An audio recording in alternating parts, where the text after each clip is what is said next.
Welcome to my channel essence of coding. और आज हम लोग स्टार्ट करने वाले हैं इन्फॉर्मेटिक्स प्रैक्टिसेस क्लास 11th का चैप्टर नंबर 1 कंप्यूटर सिस्टम। और इसके अंदर जो हम लोग टॉपिक डिस्कस करेंगे that is basic computer organisation. आज से मैं आपको थोड़ा सा एक फ्लो समझा देती हूँ वीडियो का, ताकि आप लोगों को आगे के जितने भी फर्दर वीडियोस होंगे सब में आसानी हो जाएगी। देखिए, हम लोगों ने ऑलरेडी डिस्कस कर लिया है कि आपके कितने चैप्टर्स होने वाले हैं, आपके क्या क्या यूनिट्स होने वाली हैं। अब देखिए, इसका मतलब ये नहीं है कि एक यूनिट एक दिन में कंप्लीट हो जाए, because a unit itself is a collection of so many various topics. Fine. तो अब हम लोग क्या करेंगे, इस यूनिट को फर्दर सब डिवाइड कर देंगे into small small topics, and that topics we are going to cover. Fine. तो जैसे कि और जो भी टॉपिक हम कवर करेंगे, I am going to highlight that particular topic. तो यानी अगली बार से आप जैसे ये यूनिट देखेंगे, जो भी आप हाईलाइटेड टेक्स्ट देखेंगे, यू विल अंडरस्टैंड कि this is the part we are going to cover. जैसे फॉर एग्जाम्पल, अब पहला जो यूनिट है इंट्रोडक्शन टू कंप्यूटर सिस्टम, और आज के वीडियो में हम लोग जो कवर करने वाले हैं that is introduction to computers and computing components of a computer system and their interconnections. यानी इतना जो पार्ट है that we are going to cover today.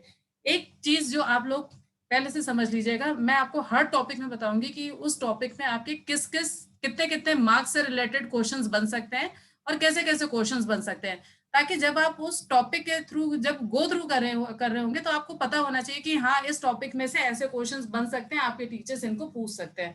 तो you have to keep in your mind that thing. Right. तो चलिए ठीक है, सबसे पहले हम लोग स्टार्ट करते हैं chapter 1 computer system and introduction. The very first thing is what is computer system. अब बहुत से स्टूडेंट्स को लगेगा यार इतना बेसिक क्वेश्चन। तो देखिए, सबसे पहली चीज, एज अ आईपी स्टूडेंट और एज अ सीएस स्टूडेंट ये माना जाता है कि आपको कंप्यूटर की सारी बेसिक नॉलेज होनी चाहिए। ऐसा नहीं हो कि आपने 2 साल प्रोग्रामिंग कर ली और प्रोग्रामिंग करने के बाद में आप बोल रहे हैं हमने तो आज तक पढ़ा ही नहीं कंप्यूटर क्या होता है, ये हार्डवेयर क्या होते हैं, सॉफ्टवेयर क्या होता है। नो डाउट आप लोगों ने बहुत बार सुन रखा होगा, लेकिन आपको इनकी प्रॉपर डेफिनेशंस भी पता होनी चाहिए। फाइन। तो जब भी हम लोग कंप्यूटर सिस्टम की बात करते हैं, तो सबसे पहली चीज जो हमें पता होनी चाहिए that it is an electronic device. आपकी कोई भी इलेक्ट्रॉनिक डिवाइस, इवन जो आप जिस स्क्रीन पे आप अभी ये वीडियो देख रहे हैं, it itself is the example of computer system. वो भी एक इलेक्ट्रॉनिक डिवाइस है। फॉर एग्जांपल, अगर आप मोबाइल पे भी देख रहे हैं, it is nothing but one mini computer only. Fine. तो ये सारी की सारी आप लोगों की कंप्यूटर ही मानी जाती हैं। तो जब हम इसकी डेफिनेशन की हम लोग बात करते हैं, तो we use to say that it is the electronic device. और जब भी हम इलेक्ट्रॉनिक डिवाइस बोलते हैं, हम लोग यहाँ पे साथ में 3 पॉइंट्स और ऐड कर देते हैं, which is capable of performing IPO task और आईपीओ साइकिल। यहाँ पे साथ में हम लोग ऐड कर देते हैं। IPO stands for input process and output.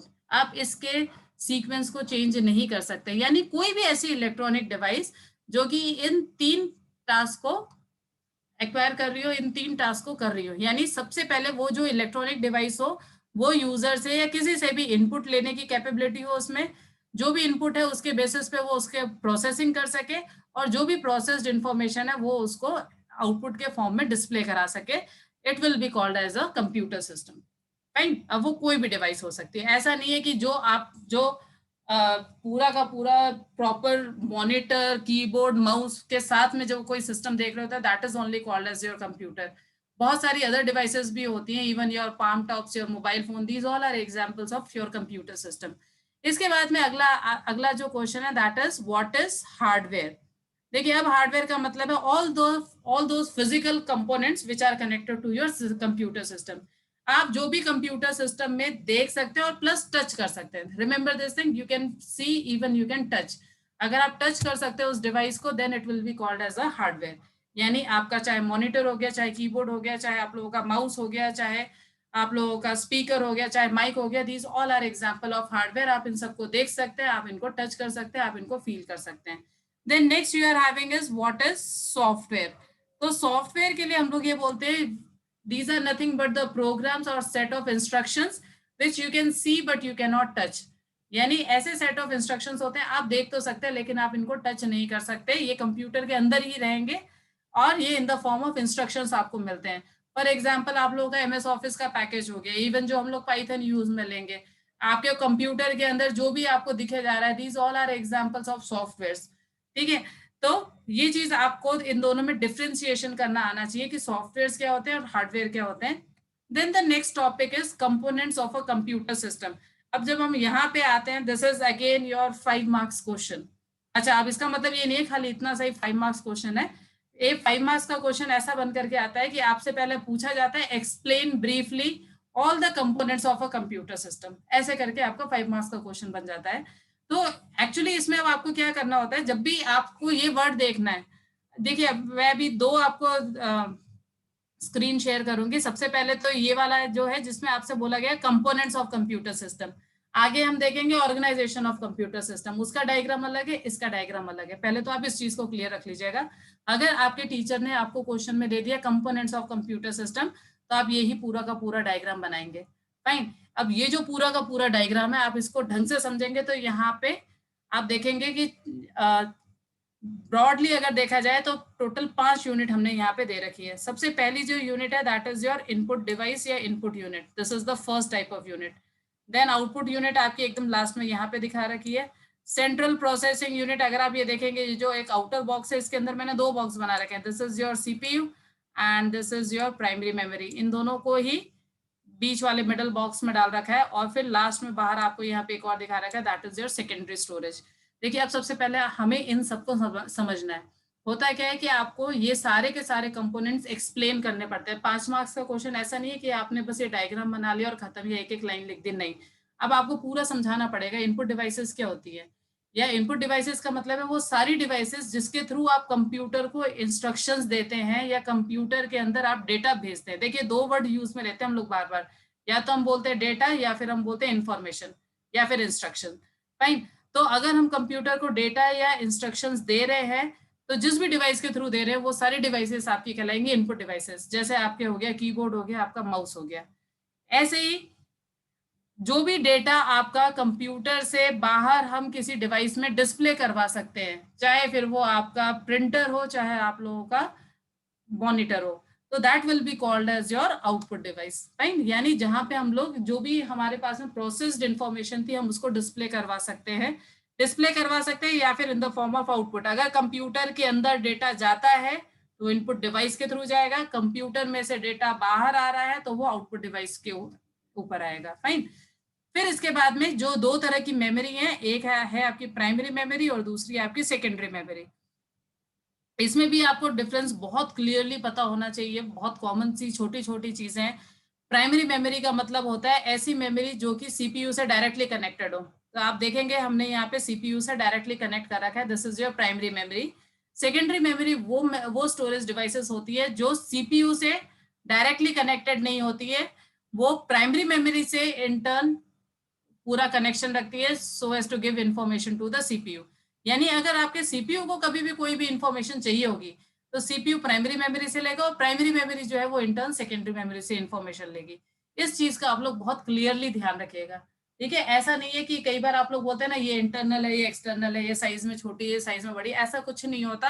Exact definition वही है कि सीपीयू डायरेक्टली इंटरेक्ट करता है हर तरह की प्राइमरी मेमोरी से। 4 तरह की होती हैं आपकी, रजिस्टर्स, कैश, रैम एंड रोम।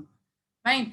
और इसको छोड़ करके जितनी भी आप मेमोरी डिवाइसेस जानते हैं वो सारी की सारी आपकी सेकेंडरी स्टोरेज डिवाइसेस होती है।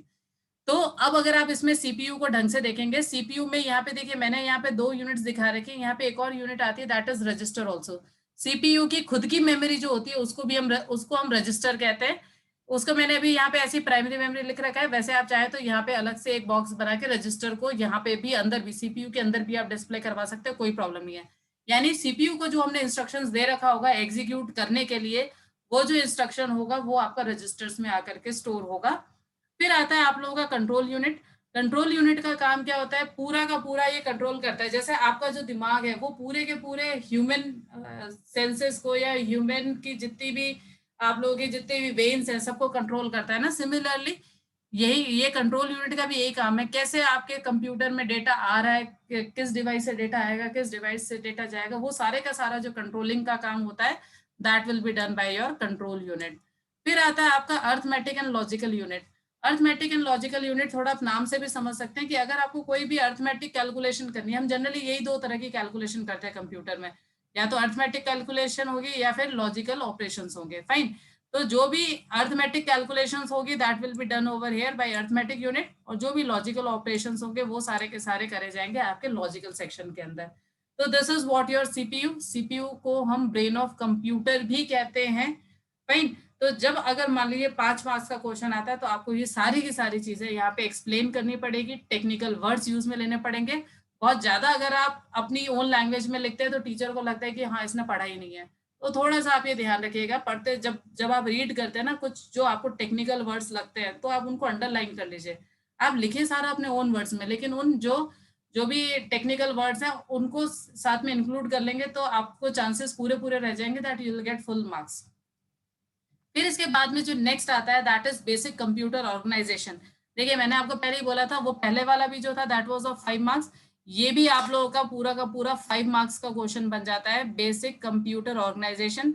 आप थोड़ा सा यहाँ पे ये ध्यान रख लिएगा कि यहाँ पे हम लोग पूरा का पूरा ये समझा रहे हैं कि कैसे इंफॉर्मेशन फ्लो होती है, या कैसे सारी की सारी जो इन्फॉर्मेशन है वो वाया बस कनेक्टेड है। अब यहाँ पे बस क्या है, सबसे पहले चीज हम इस वर्ड को समझते हैं दैट इज बस। देखिए एक्चुअल में कंप्यूटर में कोई वैसी वाली बस तो होती नहीं है जो आप फिजिकली बाहर देख रहे होते हैं। बस का मतलब क्या होता है, एक ऐसा कैरियर जो कि इंफॉर्मेशन को एक जगह से दूसरी जगह पे ले जाए, है ना। तो यहाँ पे जो बसेस हैं these are nothing but the wires.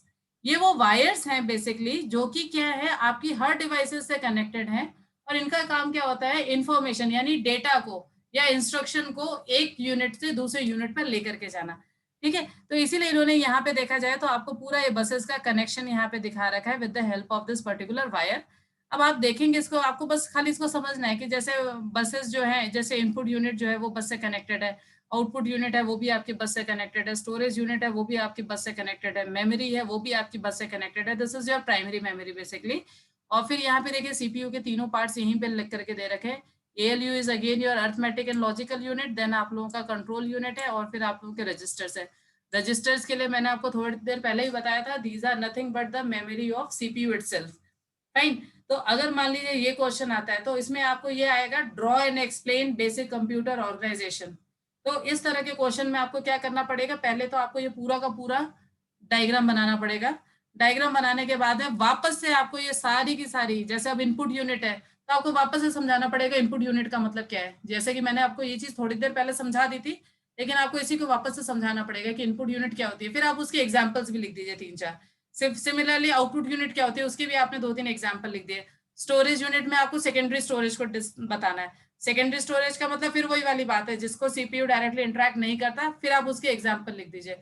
मैंने आपको भी 4 डिवाइसेस बताए, 4 स्टोरेज यूनिट बताई थी, कैश, रजिस्टर, रैम एंड रोम। इनको छोड़ करके आप जितनी भी स्टोरेज डिवाइसेस जानते हैं वो सारी की सारी आपकी सेकेंडरी डिवाइसेस है। सेकेंडरी मेमोरी स्टोरेज डिवाइसेस है, तो आप उनमें से कोई भी नाम लिख सकते हैं, जैसे आपका हार्ड डिस्क है, फ्लॉपी डिस्क है, पेन ड्राइव है, मेमोरी कार्ड है, आप इनमें से कुछ भी लिख सकते हैं। फिर यहाँ पे ALU arithmetic and logical unit, arithmetic में सारे अर्थमेटिकल ऑपरेशंस होंगे, लॉजिक में सारे लॉजिकल ऑपरेशन परफॉर्म करे जाएंगे। रजिस्टर सीपीयू की खुद की मेमोरी है, जहां पे जो भी करंटली जो डेटा प्रोसेस्ड होने वाला होगा वो आकर के रजिस्टर के अंदर स्टोर होता है, या जो भी करंटली जो इंस्ट्रक्शंस होती हैं जो हमें एग्जीक्यूट करवानी होती है वो हम लोग रजिस्टर के अंदर स्टोर करते हैं। And then next is your control unit. इसका बेसिकली काम क्या है, ये पूरे के पूरे सिस्टम में डेटा फ्लो को कंट्रोल करता है। ये एक्चुअली प्रॉपरली चेक करता है कि कैसे कोई इंस्ट्रक्शंस कहाँ से कहाँ पे भेज दिए या कैसे उसको एग्जीक्यूट करवाना है। आई होप आपको यहाँ तक समझ में आ गया होगा। आप लोगों ने जो भी बुक्स ले रखी हैं, आपकी हर बुक्स में आपको ये सारे के सारे टॉपिक्स आराम से मिल जाएंगे। Simply go through these topics. ऐसा नहीं हो कि आपने खाली यहाँ पे समझ लिया और आपको लगा आपको याद हो गया। आप इन सबको ड्रॉ करिए, ड्रॉ करने के बाद में ही आप फिर इनके बारे में लिख लिख करके प्रैक्टिस करिए, क्योंकि थियोरेटिकल कंसेप्ट में क्या होता है कि हम लोग थोड़े टाइम बाद में फिर भूल जाते हैं। तो आप लोगों का जो मेन एम होना चाहिए वो ये होना चाहिए कि after this you have to draw and then you have to write and then you have to check कि आपको कितना याद हुआ, कितने ज्यादा टेक्निकल टर्म्स आपने यहाँ पे यूज में लिए हैं।